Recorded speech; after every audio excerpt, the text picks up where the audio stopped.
প্রিয় সংগ্রামী সহযোদ্ধা, আমাদের দ্বিতীয় স্বাধীনতার ৮ মাস পরে আমরা এখানে জমায়েত হতে পেরেছি।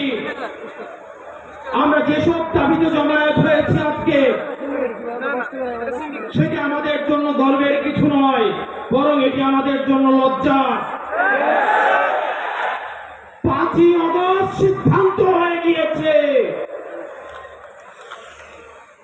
হাসিনার পুনর্বাসন আওয়ামী লীগের পুনর্বাসনের প্রতি সারা বাংলাদেশের মানুষ রেড কার্ড দেখিয়ে দিয়েছে। ৫ই আগস্ট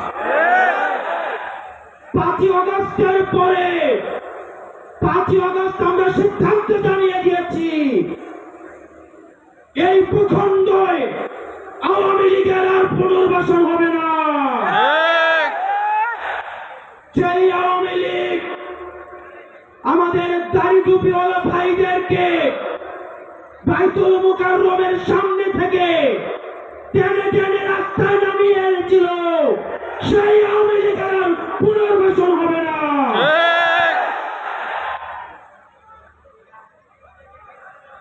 প্রিয় সংগ্রামী সহযোদ্ধা, অত্যন্ত পরিতাপের বিষয়, আজকে ৮ মাস পরে এসেও আমাদের দেশের অনেক রাজনৈতিক দল, অনেক রাজনীতিবিদ আমাদেরকে বারবার করে মনে করিয়ে দেয় আওয়ামী লীগ নাকি রাজনৈতিক দল, এবং এই রাজনৈতিক দল নিয়ে সিদ্ধান্ত আসার এখতিয়ার নাকি তাদের নেই।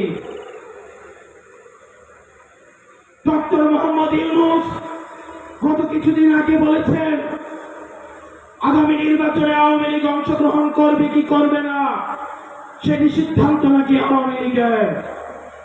ডক্টর মোহাম্মদ ইউনূস, আপনি ভুলে যাবেন না, আমরা আপনাকে ক্ষমতায় বসিয়েছি। আওয়ামী লীগ নির্বাচন করবে কি করবে না, আওয়ামী লীগ আসবে কি আসবে না, এই সিদ্ধান্ত নিয়েছি আমরা। আওয়ামী লীগ মারা গিয়েছে বাংলাদেশে, আর জানাজা হয়েছে দিল্লিতে। আমার ভাই আপনার এবং শহীদ আবু আলিফের রক্তের উপর পাড়া দিয়ে এই আওয়ামী লীগ বাংলাদেশে আসবে না। এই সংস্কার আমাদের দেশের সবচেয়ে বড় সংস্কার, আওয়ামী লীগকে নিষিদ্ধ করতে হবে। কোন কিন্তু অথবা নেই।